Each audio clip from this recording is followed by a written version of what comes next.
나는 밀리터리 덕후다. 본격 밀리터리 팟캐스트 밀떡을 시작합니다. 정철 함께 경례 밀떡. 바로 안녕하세요, 박찬준입니다. 안녕하세요. 놀러남자 정명섭 정자입니다. 안녕하세요. 월간 플래툰 이준규 기자입니다. 네, 이렇게 밀떡이 시작됐습니다. 지난 시간 우크라이나 전황을 말씀드렸고요. 우크라이나 전황을 소개해드리니까 약간 진지 모드잖아요. 그렇죠. 근데 조금은 좀 한 발짝 물러나서 이번 시간에는 그 우크라이나 관련된 이야기들 뭐 나눠보는데, 러시아가 세계 2위의 군사력을 가지고 있다. GFP 뭐 순위가 중요하지 않다고 늘 말씀드립니다만 어찌됐든 GFP 순위가 2위였고요, 항상. 그래서 더더군다나 이번 전쟁에서 의아스러운 면도 상당히 많았어요. 네네. 뭐 러시아의 패착이 한두 개가 아니었거든요. 저는 제일 이해가 안 갔던 게, 전투에서는 이기고 질 수가 있는데 전쟁 범죄라고 부르잖아요. 이제 집단 학살 이런 게 처음에는 그냥 현장에 있던 병사들이 돌발 행동이나 일탈 정도로만 생각을 했는데, 나중에 이제 부차 지역을 비롯해서 특정 지역의 점령지를 이제 체계적으로 이제 학살하고 포로들을 끌고 가서 자기네 지역에 하는 삼인시키는 방식은 삼국사기에서나 봤거든요. 예, 이런 21세기에 적국의 주민들을 몇십만 명, 몇백 명을 잡아다가 자기네 블라디보스톡 같은 데다가 집어넣는 거를 보고 나서 이게 21세기인지 한 뭐 서기 5세기인지 이해가 잘 안 가더라고요. 그렇죠. 지금 방금 말씀하신 게 이제 넓게 보면 민사작전인데, 민사작전에서도 이들은 도무지 이해가 안 가는 그런 전략을 피고 있다. 그리고 비인간적이다라는 건데, 이런 것도 분명히 있습니다. 그렇지만 이제 이런 러시아의 패착이 근본 원인이 뭘까라고 이제 좀 고민을 계속해서 되씹어보고 있는데, 그 중에 하나 좀 생각해보고자 싶은 게, 결국 상대방을 좀 낮게 얕잡아 본 게 가장 큰 요인이지 않나. 이들 러시아의 그런 상대방을 좀 몰라보거나 정보력을 왜곡하거나 또 얕잡아 보는 거는 상당히 역사가 오래됩니다. 길게 한번 가볼까요, 우리? 제가 보기에는 우리 한반도와도 상당한 관련이 있는 러일 전쟁, 120년 전으로 넘어가서 그 당시 대한해협, 그 스시마 해전이라고 불리죠. 거기에서 있었던 일본 연합 함대하고 일본 제국 연합 함대하고 당시 러시아 함대, 즉 발틱 함대죠. 네. 발틱 함대, 역사가 깊은 발틱 함대와의 결전을 이야기해 보도록 하겠습니다. 당시에 그 어느 나라도 당연히 러시아가 이길 거라고 이야기를 했지만, 러시아 자체도 뭐 엄청난 자신감을 갖고 있었어요. 특히 동양인, 일본 사람들 더군다나 훨씬 작잖아요. 작았죠. 네. 예. 그러니까 얕잡아 보는 거는 뭐 이루 말할 수가 없었고, 당연히 이긴다. 그래서 어떻게 보면 미친 짓이죠. 발틱 함대가 출격을 한 게 1904년 10월경으로 네. 제가 알고 있는데, 엄청난 길이를 돌고 돌아서 결국 1905년 5월 달에 스시마 해협에 와서 대패를 당했습니다. 근데 사실 수에즈운하 그때 뚫려 있었기 때문에 거기로 가면 많이 줄일 수가 있는데, 그 수에즈운하를 영국이 장악하고 있었고요. 그 일본이 러시아와 전쟁을 할 수 있었던 첫 번째 지원이 바로 영일 동맹이었었거든요. 그렇기 때문에 영국이 전혀 열어줄 일도 없었고, 설상가상 영국 쪽으로 가면서 밤중에 일본 해군이 나타났다라고 하면서 포격을 하면서 영국 어선을 몇 척 부셔버렸어요. 예, 5인 포격이죠. 예, 그러면서 이제 가뜩이나 영국과의 사이가 틀어져 버리고. 예. 지난번엔 정 작가님 만약의 전쟁사 이전에 네. 뭐 전쟁사를 곳곳에서 다루거나 아니면 전쟁에 관련된 인물을 다룰 때 이 러일 전쟁을 이야기하면서 자세하게 또 말씀을 맞습니다. 주셨죠. 네. 동양인인 그 일본을 얕잡아 본 게 어느 수준 정도였냐면, 사실은 팩트는 어떻게 보면 이 정도의 정보는 정보도 아닌 게, 일본은 벌써 영국에서 새로운 신기술, 특히 화포 부분에서의 신기술을 통해서 사거리가, 함선에 달린 사거리가, 한 포의 사거리가 훨씬 더 길었고, 그리고 그 화약 기술도 더 선진화된 것들을 영국에서 받아들여서 벌써 장착하고 있었단 말이에요. 그걸 러시아가 모르는 바도 아니었어요. 그러면서 이거를 애써 무시하는 겁니다, 러시아는.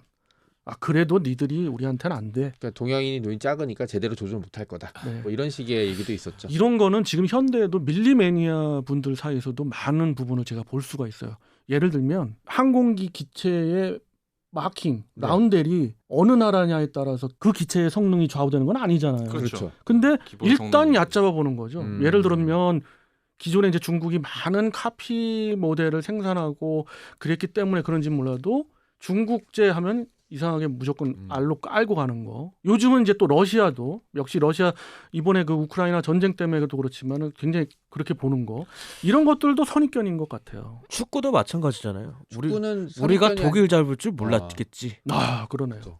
예. 야, 그때 진짜 놀랐어요. 예. 제가 축구를 그렇게 애호하거나 그 예. 깊이 있게 아는 사람은 아닌데 그때 정말 감동했죠. 그게 선입견인 거죠. 그러니까는 아시아 국가가 독일을 상대로 이긴 적이 없으니까. 근데 사실 독일이 아시아 국가 중에서 가장 열세를 보인 국가가 우리나라였어요.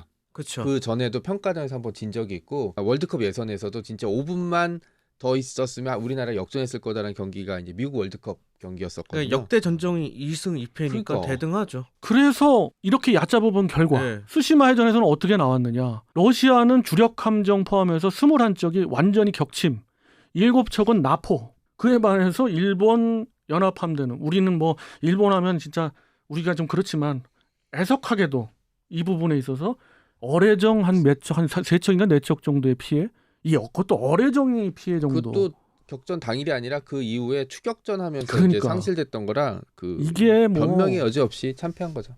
이거는 참패 정도가 너무 지나쳐요. 그러니까 완전 참패를 했고 그렇기 때문에 당연히 그 이후에 러시아와 일본에서의 그 협상력은 완전히 바뀐 거죠. 그래서 애석하게도 한반도가 영향권이 일본 제국에로 넘어가는 그런 또 슬픈 수순이랄지 부분이 있습니다만 사실상 당시 그 일본은 영국의 아시아의 대변자였고요. 그렇죠. 전쟁 비용 많은 부분을 실제로 그냥 영국이 돈으로 줬고 네. 그 당시 연합함대 기함도 영국에서 만든 미카사였습니다. 그래서 중요한 거는 결국은 이겁니다. 얕잡아보고 정보력을 애써 외면한 러시아의 그런 참패. 예. 이 120년 전에 그런 일이 벌어졌는데 지금 21세기의 러시아도 우크라이나를 3, 4일 만에 완전히 그 함락시키겠다. 키이우를 그것도 손에 넣겠다. 그렇죠. 키이우를 손에 놓고 정권을 무너뜨리고 괴뢰 정부를 세우고 우크라이나가 완전히 러시아의 위성 국가가 되는 예. 그런 계획을 하는 가장 큰 실패는 바로 우크라이나의 군사력과 함께 우크라이나 국민과 정부에 대한 전쟁 의지, 보이지 않는 정보력에서 완전히 그걸 외면했거나 알고도 외면했거나 네. 아니면 완전히 몰랐거나 이렇게 된 거죠. 러시아 수뇌부에서 정말 이렇게 장기적으로 될 줄 꿈에도 몰랐을까요? 꿈에도 몰랐을 겁니다. 그거는. 그러면 나토가 이렇게까지 지원할 줄도 몰랐을까요? 나토도 꿈에도 몰랐을 몰랐을 거예요. 거예요. 그리고 나토도 나토 또한 네, 이렇게 뭉치리라고는 나토조차도 생각 안 했어요. 최근에 밝혀진 바로는 이제 전쟁이 발발하고 독일 주재 우크라이나 대사가 독일 관리한테 전쟁이 났으니까 좀 지원을 요청했더니 이제 독일 쪽에서는 한 48시간 지나면 이제 정권이 바뀔 텐데 우리가 뭐하러 도와주느냐라는 식의 얘기를 해서 좀 문제가 됐던 적이 있었죠. 그러니까 저는 러시아가 우크라이나를 약간 얕잡았던 이유 중에 하나 대통령 때문이라고 봐요. 코미디언 출신이잖아요. 그리고 대통령이 됐던 상황도 코미디 같은 상황이었고, 예. 그 다음에 그 전쟁이 발발하기 직전에 그 대통령의 지지율이 그렇게 좋은 편도 아니었었거든요.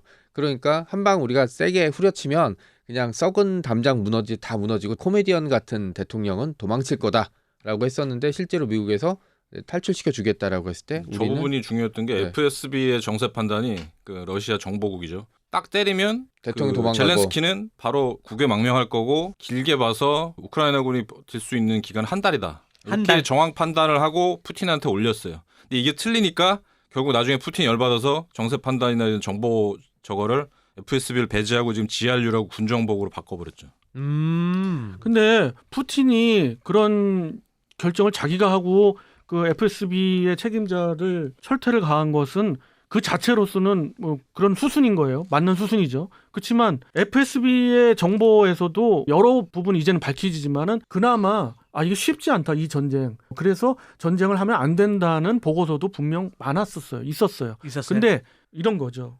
알아서 긴 거죠. 이런 보고를 푸틴한테 올리면 푸틴이 좋아하지 않는다. 그리고 푸틴은 옛 소련의 그런 영광을 되찾기 위해서 그런 망상에 배어져 있는 지도자인데 그 지도자한테 불가능합니다라고 올리면 되겠습니까? 그런 정보들은 다 수장된 거죠. 그러니까 정보기관에서 이렇게 정치 오염되면 문제가 좀 심각하게 발생하거든요. 얘기했듯이 FSB가 그런 보고를 올려서 푸틴이 결정했을 수도 있지만 반대로 푸틴이 우크라이나를 공격해서 점령하겠다. 해결 방안을 가져와라라고 예. 했을 때 여러 가지 보고가 오고 여기서 이제 푸틴이 보고를 보고 포기를 하든지 결정을 내려야 되는데 이미 결정 내려진 상태였기 때문에 FSB는 거기에 맞춰서 결정을 보고서를 올렸겠죠. 이 과정이 이제 전쟁으로 가는 첫 번째 실수였었고요. 그 러시아가 벨라루스에서 혹한기 훈련을 하고 있었잖아요. 한 달 정도. 몇 달 했죠. 예, 몇 네. 달을 하고 있었잖아요. 근데 그 사이에 그럼 결정을 한 걸까요? 아니면 그 전에 이미 전쟁 결정을 하고 벨라루스에서 러시아가 약간 기만 작전처럼 훈련을 한 걸까요? 저는 그 전이라고 봅니다. 그것은. 그 예, 전에 예. 그 전에 결정된다고 보고 2014년 크림반도를 강점하고 나서 물론 뭐 러시아 측 입장에서는 강점이 아닌 거죠. 탈환이죠. 예, 탈환을 하고 나서 판단했을 때는 우크라이나를 계속해서 지금 나토 넓게 보면 EU 서방에 그건 가속화되고 있었고 여러 번 특히 나토의 어떤 신속 대응군 전략이 계속해서 결정이 안 되고 다른 국가의 반대로 무너지고 이러는 걸 봐오니까 러시아로서는 굉장한 희망을 품은 거죠. 예. 그렇기 때문에 상당히 사전에 예. 이루어진 그 계획이고 침공을 계획하고 당연히 그 훈련을 보낸 거고 네. 그리고 남부 지역도 크림반도 쪽에 계속해서 남부 군구의 전력들이 뭐 49군이나 20군을 계속해서 밀어본 거고 그리고 돈바스 지역은 원래 국경 근처에 계속해서 전력을 갖다가 전개시킨 거죠. 그것도 훈련을 명목으로 했지만 그것은 전체적으로 볼 때 침공의 계획이다라고 보는 거죠. 근데 이제 변수가 이제 올림픽 때문이었죠. 올림픽 기간 중에는 참아달라라는 이제 중국의 요청 때문에 이제 기간이 좀 뒤로 밀렸고요. 그게 저런 부분이 이제 전쟁 결정이 미리 있었다 보는 게 겨울 내내 훈련을 하다가 일정까지 정해놓고 올림픽 전에 가는 게 낫지 않겠냐는데 중국이 그거는 참아달라 하니까 그렇게 공세 일정까지 늦췄다는 건 이미 전쟁 결정은 뭐 겨울에 다 나 있어서 이미 해놓고 그리고 진행했다고 러시아의 어떤 교리나 군사적인 전략의 아든 그 기본이 되는 거는 계획이 치밀하던 그렇지 않으면 허술하던 간에 계획대로 항상 무조건 달성돼야 되는 그런 걸 강조하거든요. 그렇기 때문에 계획은 사전에 있었고 그런 어떤 특성을 미국 정보 당국이 알았고 그래서 날짜까지도 찍어낼 정도입니다. 2월 16일이라고 날짜까지 찍었잖아요. 근데 이제 말씀하신 대로 베이징 올림픽이 있었기 때문에 그래서 이제 지금은 곤란하다. 참아달라. 딜레이 된 조건까지도 맞췄어요. 그리고 재침공 그 날짜가 며칠인 것까지는 못 맞췄지만 어찌됐든 그 이후에 진짜로 침공해버리는. 대충 경보는 바랬죠. 이번 주에 있을 것이다. 계속 그 뉴스가 나왔는데 결국 24일에 딱 그래서 들어갔죠. 상당한 부분 충격을 받은 것은 바로 EU입니다. EU 국가들인데 EU 국가들이 지금까지 아무리 트럼프가 뭐 너네들 국방력이 뭐 국방비를 갖다 더 늘려라 해도 이게 뭐 늘리는 신용만 하거나 안 늘린 이유가 전쟁이 날 이유가 없었거든요. 근데 막상 푸틴이 전쟁을 일으키니까 이 부분은 발등에 불인 거예요. 근데 해군력 건설은 뭐 말할 것도 없지만 공군력만 하더라도 그걸 갖다가 차곡차곡 전력화해서 어느 정도 하려면 적어도 5, 6년은 걸리거든요. 그렇기 때문에 프랑스나 독일이나 우리 댓글에서도 프랑스 해군 봤잖아요. 또 독일은 더합니다. 독일 군사력은 지금 완전히 무너졌습니다. 이제사 선언을 했습니다마는 그것이 가시화돼서 어떤 군사력의 증강까지 가려면 몇 년 더 걸리죠. 엄청난 세월이 걸릴 겁니다. 그리고 예상했던 전력 증강이 한 절반 정도 채우면 성공했을 거라고 봐요. 왜냐면 이 전쟁 끝나면 또 사람들이 잊어버릴 거거든요. 그러면 이 러시아가 그 중에서 가장 크게 이 전쟁을 계속 이기지 못하는 그 패착의 원인은 누구한테 있을까요? 일단 러시아 자체한테 있는 것 같습니다. 저는 그래서 그것을 고민 끝에 이번에 주제로 삼은 게 지피지기인 거예요. 적을 알아야 되는데 적을 아는 거를 알려고 하는 정보를 애써 외면한 거고 이거에 대한 모든 것들이 결과론적으로 나타난 것이 바로 원인은 이거다라고 본 거죠.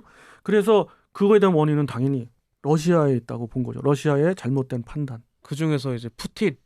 물론 푸틴입니다. 왜냐하면 그러한 정보들이 오고 가도 설사 자기 입맛에 맞는 정보만 왔어도 정확한 정세 판단을 했다면 푸틴이 절대 전쟁을 일으키지 않을 텐데 푸틴은 기본적인 야망도 있고 자기가 이제 나이가 들면서 자기가 그려놨던 옛 소련의 그 영광 이걸 달성하기 위해서는 당연히 그 발트 3국과 그 다음에 우크라이나 벨로루시는 뭐 거의 러시아 영향권에 있는 나라고요. 그 다음에 향후 더 나아가서는 폴란드까지 바라보고 있었던 거죠. 그렇죠. 그 러시아군 자체 역량도 이제 문제가 있었거든요. 그러니까 뭐 BTG로 전환을 해서 대대전투단 뭐 이렇게 해서 신속 정확하게 공격을 하겠다라고 했었는데 그건 이제 우크라이나를 제외한 그 앞에 조지아 그다음에 체첸 같은 지역에서는 먹혔는데 조그만한 이제 네, 그렇죠. 작은 네. 국가. 거기 2008년에 조지아에서도 사실은 그 여러 가지 문제점이 보였지만 전쟁이 워낙 빨리 끝났으니까. 근데 우크라이나는 이제 규모도 그렇고 군사력도 그렇고 2014년에 돈바스 전쟁 이후에 나토랑 미국과 교류하면서 계속 서방화된 군대 예. 역량을 가지고 있었거든요. 그러니까 상대방을 잘 몰랐던 게 첫 번째였고 두 근데 번째는 러시아가 네. 이것조차도 그런 파악을 완전 못했다라는 거잖아요 지금. 지피지기의 첫 번째가 상대방을 알아야 되고 그다음에 나를 알아야 되는데 상대방도 몰랐고 나도 몰랐던 거죠. 또한 정세 변화 못지않게 현대전을 못 읽은 거죠. 계속 대대전투단, 제대전술단을 계속해서 쓰면 되는 줄 알았고, 그리고 거기에 걸맞은 보급력만 있었어도 되는데 보급력조차 그랬고, 그 다음에 기본적으로 지휘 체계의 모든 그 지휘관들이 어떤 패닉에 좀 빠져가지고 기본적으로 국방 비리는 늘 있는 거.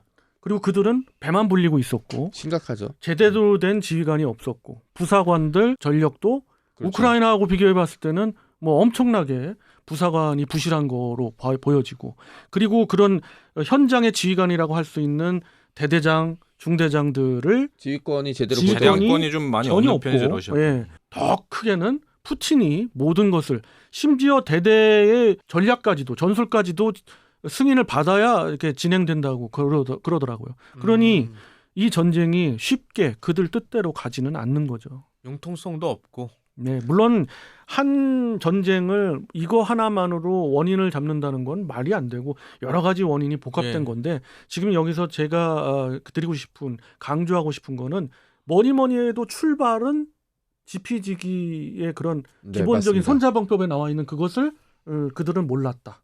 그렇죠. 라는 그런 거죠. 여러 가지 요인들이 돼 있고 또 하나 이제 우크라이나 국민들의 역량을 좀 무시했던 거가 이제 컸던 거죠. 대통령이 도망치지 않고 러시아가 들어가면 환영해 줄 줄 알고. 실제로 그리고 동부 지역 같은 경우는 선거를 해도 뭐 55대 45, 50대 52 정도로 이제 그 친러 정당이 이제 강세를 보였는데 그 지역을 쳐들어가서 학살을 하고 건물을 부수고 철도역을 폭격하고 이러니까 어제까지 그 러시아 편을 들었던 사람들은 이제 오늘 우크라이나를 지키기 위해서 총을 들었던 거죠. 인심이 싹 돌아갔죠. 아니 진짜 처음에는 전쟁이 일어나고 나서 몇 시간 뒤에 뉴스를 보니까 친러 시민들이 막 러시아 깃발 들고 차 타고 막 돌아다니고 막 그러더라고요. 그렇죠. 친러도 있는데 친러랄지 거기 아예 러시아인들도 많이 살아요. 예. 러시아인들도 많이 살아서 그런 부분이 민족으로 구분했을 때 러시안이라고 하는 사람들이 많이 살죠. 그러니까 슬라브죠. 당연히 친러 성향이 있는 사람들이 당연히 또 더 많은 거고요. 그렇지만은 그럼에도 불구하고 명분 없는 전쟁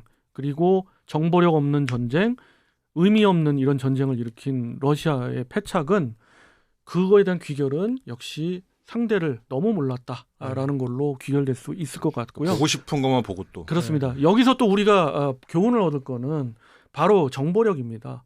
상대를 알아야 되거든요. 그리고 깊이 있게 알아야 되고 다방면의 의견과 그런 정보들도 종합적으로 분석할 수 있는 분석력이 맞습니다. 정말 필요하다.